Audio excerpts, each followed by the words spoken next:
जन्म अगोदरच मारण्याची तयारीत असणाऱ्या तिच्या वडिलांना ती काय म्हणते ते ऐका हा.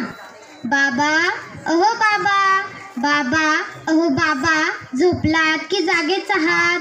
अहो मी बोलते, तुमची परी. परीच म्हणता ना मला? अहो मी इकडून बोलते, इकडून इकडून, आईच्या पोटातून. हा, मला माहितीये तुम्ही जागेच आहात.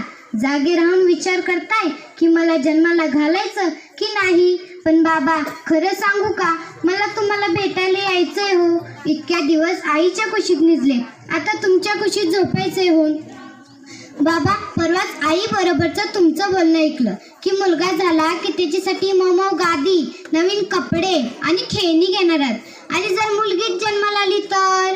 बाबा, नको आहे मला ती मऊ गादी. मला तुमच्या मांडीवरच झोपायचे. मला नवीन फ्रॉक पण नको. खेळण्यासाठी तर मी कधीच हट्ट करणार नाही. तुमच्याशी कधीच कट्टी